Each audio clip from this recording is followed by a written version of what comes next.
Saya berharap bahwa segera ada goodwill pemerintah Aceh untuk merevisi pasal-pasal yang memang membingungkan supaya pelaku predator ini ya sangat jera.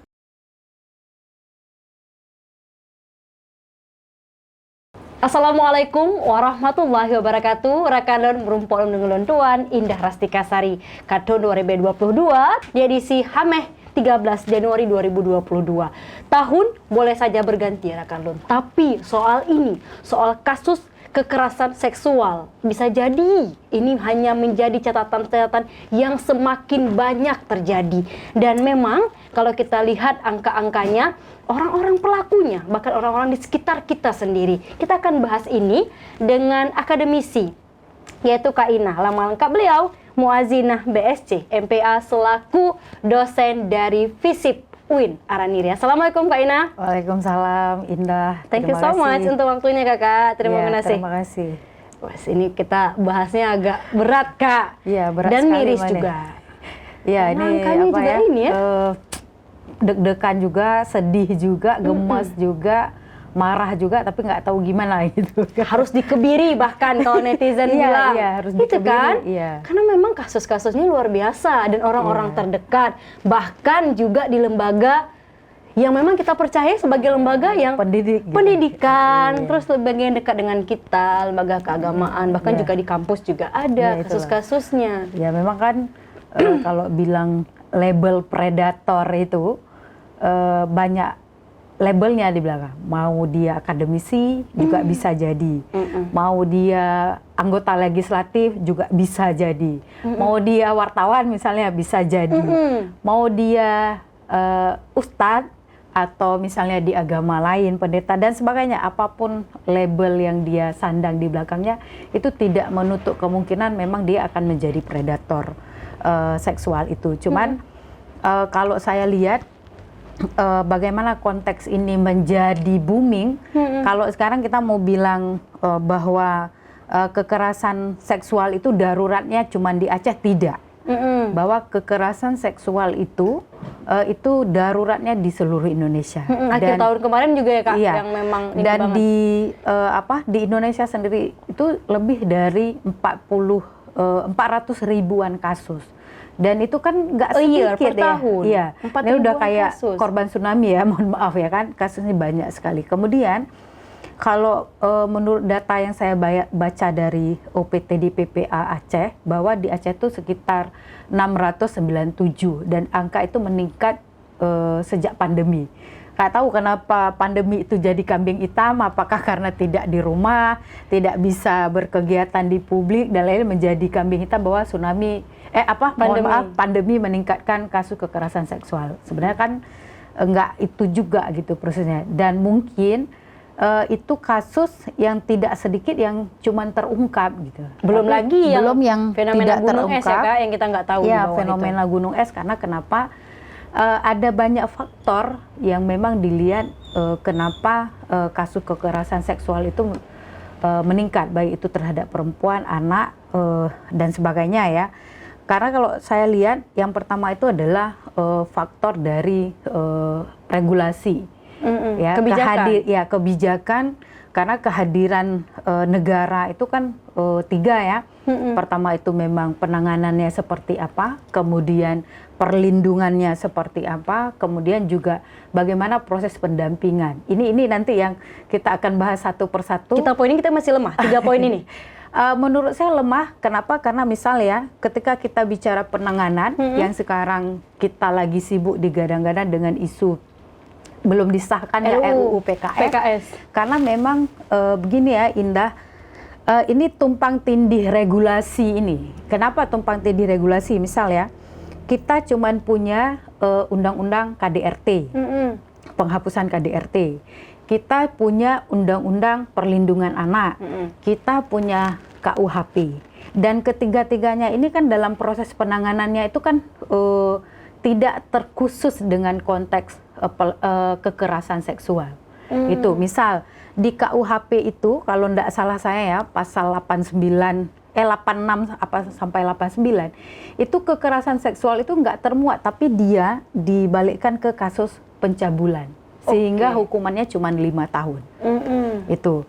Kemudian kita kayak proses dengan konteks tadi di Aceh kita punya kanon jinayat tuh yang kanon nomor 6 tahun 2014 tuh ini juga lebih membingungkan kita karena kenapa ada yang jarimah pemerkosaan itu dia dihukum cambuk 125 kali paling sedikit dan 150 paling banyak. Kemudian ada yang kasus pemerkosaan itu cambuknya 150 sampai 200 kalau nggak salah saya. Dan ini kan sebenarnya bukan maksud dia udah dihukum, dicambuk, udah selesai. Tapi pernah nggak kita mikir orang yang misalnya dia badannya tegap dan secara kesehatan dia baik, setelah dicambuk dia selesai. Dia akan kembali lagi ke lingkungan yang sebenarnya, mohon maaf, anak yang atau korban yang sudah menjadi korban dia gitu ya, karena dia sebagai predator, kan ini bagaimana kondisi psikologisnya. Dia balik lagi ke lingkungan itu, ketemu lagi sama korban. Siapa yang bisa jamin gitu bahwa si anak ini secara psikologis, secara medis dan lain-lain. Nah, ini yang maksudnya perlu kehadiran peran negara di sini. Jadi dalam konteks penanganannya itu ya tuh kan terjadi memang adanya tumpang tindih regulasi yang menurut saya. Kalau dalam konteks Aceh, kita menghimbau, kita minta sekali goodwill pemerintah Aceh. Itikat baik ya? Iya, eksekutif dan legislatif itu merevisi beberapa pasal yang ada di kanon jinayat. Ini penting. Kenapa penting? Kalau ini tidak direvisi ya predator ini dia punya pilihan gitu ya. Saya dicambuk saja gitu, misalnya gitu kan. Ini yang menyedihkan menurut saya. Jadi memang penanganannya itu kehadiran negara bahwa perlu lebih komprehensif lagi karena memang kita belum ada RUU PKS RUU PKS itu belum disahkan. Jadi cuman ada regulasi Undang-Undang PKDRT kemudian Undang-Undang Perlindungan Anak dan kanon jinayat tadi. Tapi kan nggak ada yang satu yang spesifik komprehensif membahas memang tentang kekerasan seksual. Itu kalau di Undang-Undang Perlindungan Anak itu kalau nggak salah saya di pasal 15 poin F itu cuman hanya menjelaskan tentang kejahatan seksual. Tapi tidak spesifik kemudian apa kejahatan. Tapi sebenarnya kan kalau menurut Komnas Perempuan spesifik kekerasan seksual itu kan banyak ya, pemerkosaan, pemaksaan aborsi dan sebagainya itu banyak, kalau nggak salah ada 14 poin. Dan di RUU itu juga tercover Kak? Iya sebenarnya di RUU itu tercover karena dengan definisi kekerasan seksualnya itu menjadi lebih komprehensif. Tapi ini nggak tahu nih juga di Jakarta atau di pusat susah sekali nih untuk undang-undang ini. Nggak tahu nih di mana. Mestinya juga publik atau masyarakat seluruh Indonesia harus tahu kenapa ini kalau misalnya nggak disahkan di legislatif, apa kendalanya dan ada nggak pasal-pasal yang memang merugikan legislatif misalnya gitu kan, atau misalnya pasal-pasalnya tanda kutip merugikan predator, misalnya ada hukum kebiri gitu, karena dianggap kebiri itu akan melanggar HAM gitu karena hak orang gitu ya, tapi kan bukan mikir dari pihak predatornya saja gitu, tapi dari segi masyarakat gitu. Itu mungkin kalau dari segi penanganan secara Indonesia. Kalau secara Aceh ya tadi memang ada revisi pasal-pasal yang ini harus kita lihat lah. Jangan sampai mohon maaf generasi Aceh tidak diselamatkan dengan hal-hal ini. Kita nih tahu ya Aceh itu banyak prestasi buruk. Prestasi dalam buruk ya? Buruk. Bukan bermaksud kita ingin mempermalukan Aceh, tidak. Bahwa ini aib yang kita miliki bersama yang harus punya perhatian kita bersama. Stunting kita tinggi, narkoba kita tinggi, kasus orang gila Aceh terbanyak, ditambah lagi dengan darurat. Janganlah semua yang hal-hal buruk itu kita borong gitu kan. Ini perlu perhatian. Jadi itu dari segi penanganan indah. Jadi saya lihat memang ada beberapa tumpang tindih regulasi. Kemudian peran negara bisa dilihat dari perlindungan. Perlindungan ini tentunya perlu penganggaran. Ya, Iya kan? balik lagi ke situ. Iya, pasti balik situ. Dan kita kenapa berharap ke pemerintah, hey, kalian yang punya anggaran, kalian yang punya SDM. Kalau nggak ngapain semua masyarakat ngumpulin pajak dan lain-lain untuk dibayar gitu kan, untuk bekerja melayani masyarakat gitu. Jadi itu penting. Jadi perlindungan itu memang harus diatur secara komprehensif. Jangan sampai perlindungan ini dilakukan hanya pada konteks ada anggaran. Begitu anggaran nggak ada lagi. Oke. Ya misalnya untuk pengadaan rumah aman. Pastinya kan rumah aman ini perlu tempat yang bagus. Oke. Jangan sampai si korban ditaruh di tempat rumah aman tapi dia nggak nyaman, nggak aman dan semuanya, ya buat apa gitu. Terus Ya. belum lagi psikologis korbannya. Ya, kan, belum Kak? lagi psikologi Apalagi korbannya anak-anak itu. di bawah umur. Iya, makanya di rumah aman itu kan sangat penting karena nanti di situ akan ada tenaga medis, psikolog, atau misalnya pihak kepolisian yang akan menjaga gitu kan. Ini kan semua butuh penganggaran. Ini pemerintah baik eksekutif dan lainnya mikir nggak hal ini gitu? Atau hanya sebatas keluar-keluar sama kayak kita masyarakat gitu, keluar-keluar bahwa ayo dong perlindungan buat korban, tapi nggak ada aksi nyata gitu. Ini penting ya. Jadi saya bilang 3 hal itu tadi, bahwa penanganan, kemudian perlindungan, dan yang terakhir itu adalah pendampingan. Pendampingan ini itu juga nggak serta-merta ditempatkan orang asal ada saja, tapi dia memang harus punya perhatian atau Sense of belonging ya, betul, perasaan karena bisa memahami. Dan beberapa bulan lalu kan kita pernah dengar isu bahwa terjadi kekerasan seksual di rumah aman, Bahkan di rumah yang aman, katanya aman. Nah ini yang bahwa perlu sekali kan pendampingan itu menjadi. Dan kemudian kalau kita beranggapan bahwa ini hanya terjadi di masyarakat awam, enggak. Kemarin juga heboh-hebohnya di pusat misalnya tentang kasus yang ada di KPI. Ya, ini kan juga menarik untuk dilihat bahwa persoalan ini semua lini sekarang terjadi. Belum lagi dengan kasus-kasus di lembaga pendidikan. Makanya sekarang sibuk dengan orang kekerasan seksual di kampus. Yes. Nah, ini kan juga persoalannya karena nggak terbuka aja. Sekarang karena ditangkap yang Riau itu baru heboh yang lain. Padahal kan, baru ke blow up lagi. Padahal kan semuanya ada gitu. Jadi kalau saya lihat memang 3 hal ini penting nih, kehadiran negara. Ya kalau nggak ya memang negara nggak hadir gitu dengan hal-hal darurat kekerasan seksual itu. Terus juga menarik Kak, ini kan bahkan di semua lini pekerjaan. Iya, di itu semua. jadi bahkan juga yang kita percaya misalkan juga di lembaga pendidikan itu faktor-faktor. Kalau saya lihat ya, kalau tadi di peran negara, ketiga hal ini menjadi harus berkesinambungan semuanya. Kemudian saya lihat ada beberapa faktor memang. Yang pertama, saya lihat memang tadi ya, faktor negara, bahwa negara itu ada peraturan, ya kita udah rahasia umum saja lah, sudah banyak kanun atau undang-undang, ya implementasinya kurang sekali gitu ya, sehingga nggak efektif. Jadi dari faktor negara juga memberi peluang untuk hal ini menjadi darurat. Jadi justru peluang. Poin peluangnya di mana Kak? Ya tadi poin peluangnya bahwa ya dihukumnya misalnya dengan konteks saja cuma cambuk, cuma boleh milih, ya kan? Kan ini peluang kan jadinya. Jadi orang mikir, mohon maaf, ada beberapa kasus, saya nggak sebut tempatnya, malah pelakunya itu adalah residivis pemerkosaan. Oke.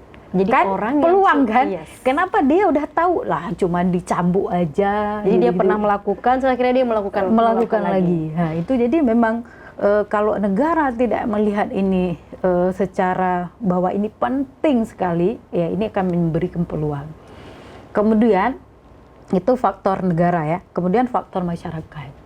Ya kita nggak bisa pungkiri dengan dunia yang sudah global dan ditambah lagi pandemi, kan semua orang semakin menjadi individualis.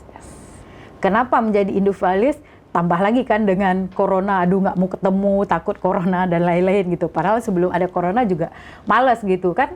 Kalau dulu saya pikir nggak akan ada di kasus-kasus misalnya yang kita temukan tetangga kita udah meninggal sampai 4 hari misalnya. ya kan? Tapi itu terjadi hari-hari ini. Hari-hari ini banyak sekali terjadi dari media massa itu teruskan. Nah, begitu juga dengan kasus-kasus kekerasan, saya pikir memang kepedulian saling kita memang menurun. Ada juga satu kasus yang mungkin kita bisa baca bersama ataupun lihat bersama, Kak. Itu bahkan tetangganya sendiri yang biasanya sering main, ya. So, akhirnya juga digantung begitu aja gitu. Ya, makanya kan bahwa kan tadi kan juga faktor negara yang nggak tanggap tadi memberi peluang. Terus faktor masyarakat juga, masyarakat kan nggak akan lagi tanya. Makanya saya sepakat kadang-kadang dengan tradisi daerah-daerah kita dulu, kalau ada orang yang masuk, misalnya pemuda yang masuk atau siapa, lebih dari jam 10 malam dia akan ditanya, misalnya di kantor gesi. Dulu kan ada ya, kalau nggak salah di kampung saya juga ada gitu.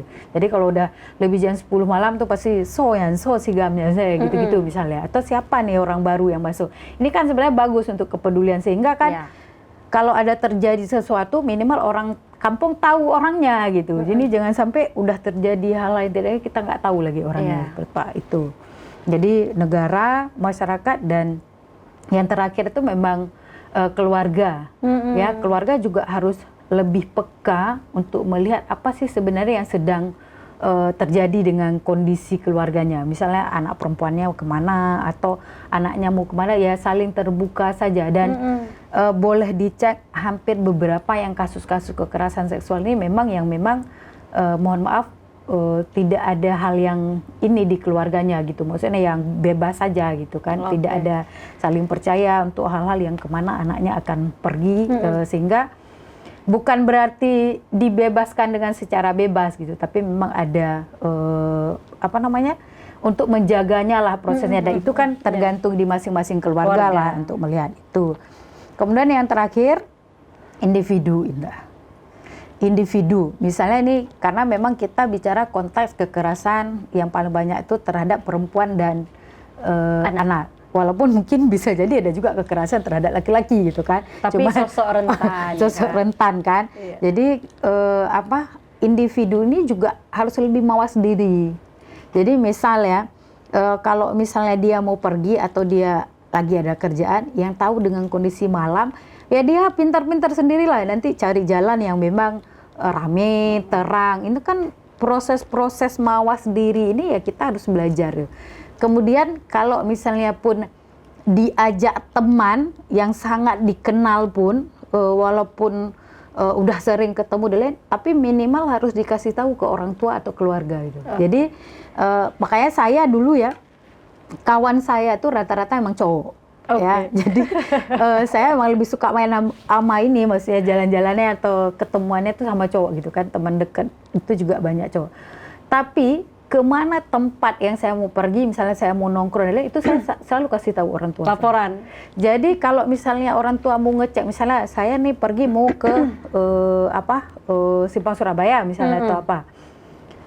Kalau misalnya orang tua saya mau ngecek, pasti saya ada di situ gitu. Nah, ini juga bahwa kejujuran dari anak juga penting ya. Diri kita sendiri juga harus lihat itu gitu. Itu indah. Jadi saya lihat keempat faktor ini memang dia saling bersinergi gitu. Jadi pemerintah jangan beri peluang dengan kebijakannya, kemudian masyarakat ayolah sama-sama lebih peduli dengan dunia yang hari ini kita nggak tahu lagi nih zaman fitnah gimana.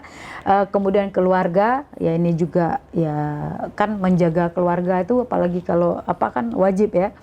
Kemudian ya individu itu ya harus mawas sendiri dengan kondisi ya saat ini.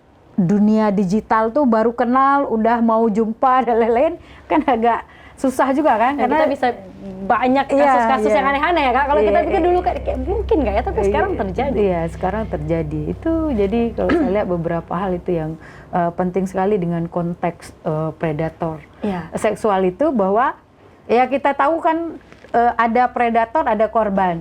Dan korban ini jangan juga beri peluang gitu. Maksudnya kalau tahu nih di daerah tuh memang udah gelap, aneh, dan kita tahu di situ sering ada kejadian yang enggak, ya kita nggak usah pergi ke situ gitu. Misalnya gitu. Jadi bahwa ini kan, bahwa tidak satu sisi bahwa predatornya salah, iya memang sangat salah, dan mohon maaf memang biadab ya kalau menurut saya, karena dia memperkosa, apalagi kalau anak kecil tuh kan miris Luar biasa, kita. Kak. Itu aduh nggak iya. apa ya bahasa yang cocok. Itulah kan.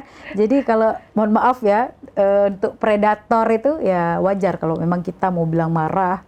Kalau bahasa kasarnya tadi biadab, bahwa ya pantas gitu karena dia melakukan hal-hal yang sangat menjijikkan menurut saya. Tapi itu tadi bahwa korban atau mohon maaf yang tahu bahwa kondisinya nih kita berpotensi di lingkungan predator itu ya harus lebih terbuka kan, karena kenapa tadi berpotensi kan tadi bahwa penyebabnya juga di lingkungan keluarga karena banyak pelakunya itu adalah hampir orang-orang terdekat, Orang-orang di sekitar bahkan. orang-orang sekitar, sehingga itu ada yang dilapor makanya ketahuan, yang nggak dilapor itu kan karena dianggap nanti jadi aib keluarga. Kalau di keluarga sehingga nggak terbuka. Kemudian kalau di lembaga atau misalnya di kampus atau di lembaga pendidikan lainnya, mereka nggak lapor karena menganggap ini aib lembaga. Jadi jelek namanya, balik itu, lagi ke situ. Itu kan yang sebenarnya menjadi persoalan hari ini. Kalau misalnya selain tadi aib atau nama-nama baik orang atau lembaga, ya pasti akan lebih banyak lagi kasusnya. Itu. Kak Ina juga belakangan ini baru-baru banget ini. Jadi yang buat tanya-tanya orang tuanya sip yo. Iya. Jadi ada orang yang berkeliling, terus kemudian pakai obat bius, bahkan yang dia incar itu Iya. anak kecil. Iya, anak kecil ya. Dan targetnya memang untuk diperjualbelikan. Itu itu luar biasa. Itu balik lagi ke tadi kalau pinjam Iya. bahasa Kakak biadab itu luar biasa. Biadab berapa kali itu biadabnya. Double kuadrat gitu ya. Itu kondisi peran negara di mana Kak untuk Makanya bisa? kan tadi balik lagi kalau peran negara pasti bicara di kebijakan. Tapi kan kalau hal-hal kayak itu kan sebenarnya juga negara nggak bisa halangin kan kalau orang yang keliling, apa dia mau jualan, apa dia mau liburan dan lain-lain, semua orang kan punya hak. Tapi kan masyarakat harus mawas diri. Kontrol ya kan dari kontrol masyarakat. ini ya society control itu. Jadi semua orang tuh harus punya pertanyaan, dia ngapain, dia siapa, kok keliling di sini terus, ini semua itu kan. Jadi sehingga makanya sebenarnya bagus ketika memang ada kampung kalau udah lewat jam berapa malam dia harus lapor. Ini sebenarnya itu bagus gitu. Tapi kan itu terjadi pro kontra lagi kan. Ada yang dianggap menyusahkan. Kamu satu kali 24 jam wajib lapor. Iya wajib lapor. Nah, itu. Kalau kondisi di Banda Aceh gimana Kakak lihatnya? Karena kan ini sentral ya kalau kita bilang. Iya, Kakak, kalau ibu kota. di Banda Aceh kasus kekerasan seksual anak kan juga ini terjadi ya. Misalnya kayak yang di mana tuh, yang di Lam Dingin ya, yang anak kecil, anak sekolah ya, yang dibawa sama tukang yang jualan itu, ini semua kan ada tuh ya, yang di, kalau nggak salah saya ada yang kasus dibawa yang di belakang kios itu seperti itu. Itu kan juga terjadi karena memang si anak nggak berani lapor ke orang tuanya karena memang diancam kan sama pelakunya. Ya semua hal buruk itu pasti akan ketahuan gitu kan. Jadi terakhir memang pas ketahuan kan akan ditanya ke anaknya siapa, kemana dan lain-lain. Itu kan juga terjadi karena memang nggak ada pertanyaan yang apa dari orang tua mungkin atau dari keluarga yang sebenarnya apa yang terjadi gitu. Kemudian juga di lingkungan, ya saya pikir juga semua sekarang udah sangat individualis, nggak akan tanya lagi kita ini, kecuali memang kita akan pantau orang yang kita kenal itu snapnya gitu ya. Tapi kan status media sosialnya. Tapi kan kalau yang kita nggak kenal kan kita nggak tahu gimana cara memantaunya itu. Jadi memang peningkatan untuk hal-hal yang lebih ngontrol di masyarakat itu kayaknya harus lebih tinggi. Artinya di mana-mana ada ya? Iya, di bahkan mana-mana juga ada. di sekitar kita. Iya, di juga sekitar kita juga ada, cuma kan nggak ketahuan aja gitu. Ya, itu. Poin bagi orang tua, misalnya yang punya memang anak kecil, apalagi anak perempuan. Iya, kalau orang tua menurut kakak kan harus lebih evaluasi lah ke anaknya gitu, atau ke keluarganya. Hari ini ngapain, ketemu siapa saja gitu, semua itu kan.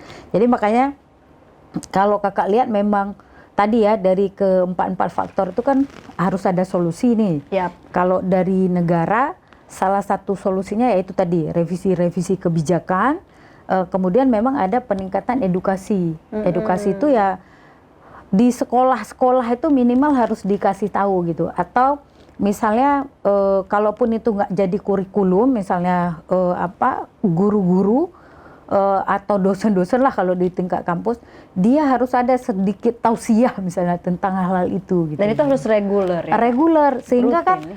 orang akan tertanam di kepalanya itu bahwa ini banyak loh kasus yang terjadi sehingga harus ini. Orang kan sekarang nggak peduli dan lain-lain kan karena mikir nggak banyak kasus kan. Di UIN ada Kak sudah mulai tausiah seperti itu? Saya nggak tahu pasti ada atau nggak kasusnya. Tapi kalau untuk secara kebijakan untuk proses penanganannya, UIN kan sudah mengeluarkan surat edaran rektor untuk menanggapi bahwa kalaupun misalnya kita berdoa jangan ya, kalaupun misalnya ada yang terjadi di kampus di Aceh, ya sudah ada aturannya tersendiri di internal kita gitu. Oke. Gitu. Itu ya kalau dari segi pemerintah. Kemudian dari segi keluarga tadi penting sekali bagaimana proses edukasi. Kalau tadi di lembaga-lembaga kan dia ada tausiah reguler gitu kan. Di keluarga juga harus penting, apalagi sekarang banyak tuh video-video bagaimana edukasi dini ke anak misalnya, anak SD misalnya ya, atau kadang sekarang udah di TK, itu harus dijelaskan siapapun misalnya anak perempuan, saya pernah lihat videonya tuh, mau dia ayahnya, mau omnya, siapapun yang memang jenis kelaminnya laki-laki, itu nggak boleh dipegang beberapa area. Nah, itu ada kan video, misalnya di daerah muka itu di bagian bibir nggak boleh, terus di bagian dada nggak boleh, terus di bagian ini ya, maksudnya itu paling nggak boleh dipegang.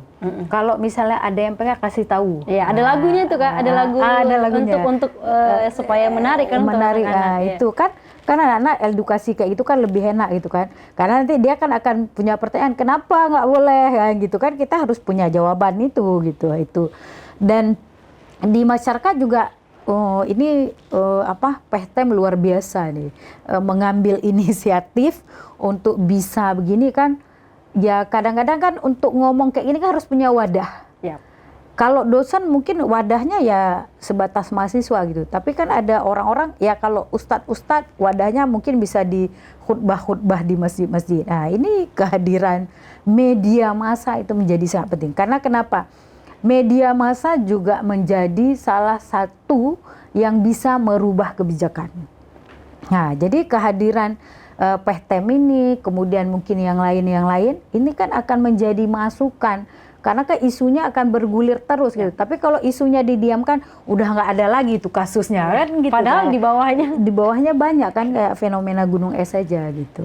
Itu jadi ya kita berdoalah ya. Cuman kan penanganan walau di negeri syariah secara syariah ya nggak cukup doa saja gitu. Jadi wujud nyatanya tuh harus ada ya. Karena PR-nya banyak tadi ya Kak. PR-nya banyak. Peringkat buruk ya. Peringkat buruk ya. Karena kalau kita bicara doa saja ya udah kita nggak perlu kerja kan, doa dapat duit gitu. Tapi enggak, kita juga perlu usaha gitu. Ini juga begini, jadi kekerasan seksual di Aceh itu ya tidak cukup saja dengan penanganan syariah yaitu doa, zikir, ya itu juga baik gitu kan. Tapi kan persoalannya ada wujud-wujud nyata yang lain yang bisa dilakukan oleh pemerintah. Oke, thank you so much Kak Ina. Iya, sama-sama. Terakhir Kak, closing statement yang masukan Kakak juga untuk pemerintah dan juga untuk kita semua, khususnya orang tua. Silahkan. Saya berharap bahwa segera ada goodwill pemerintah Aceh untuk merevisi pasal-pasal yang memang membingungkan supaya pelaku predator ini ya sangat jera. Karena mengingat bahwa kondisi korban ini juga sangat penting ya, pemulihan kondisi korban. Kemudian ya secara keluarga dan masyarakat memang kita semua lebih mawas diri, kemudian ya lebih peka dengan kondisi lingkungan karena memang ya kita harus bermanfaat untuk orang lain itu kan, yang manusia yang paling penting itu yaitu bermanfaat untuk orang lain. Itu Indah dari saya, mungkin terima kasih buat Pehtem. Sukses terus dan semoga banyak begini isunya terus supaya bisa kita semua menyelesaikan persoalan yang berat ini. Yang pasti itu ya Kak, RUU itu ya? Iya, RUU PKS kalau secara di nasional. Oke. Ya, terima kasih. Kamu Azina, thank you so much untuk waktunya. Insya Allah ada waktu main lagi Kak ke Pehtem. Iya, Kita insya Allah bahas. main lagi. Kita bahas isu-isu yang menarik lainnya ya. Oke, terima kasih. Kak Ina, dosen FISIP UIN Iya. Araniri. Terima kasih banyak. Dan terima kasih juga untuk Anda, rekan Loan, yang belum subscribe, kami tunggu. Untuk komen-komen positifnya juga kami pasti tunggu. Dan yang pasti, jika ini bermanfaat, silahkan share dengan lingkungan Anda. Terima kasih, saya pamit. Wassalamualaikum warahmatullahi wabarakatuh. Sampai jumpa.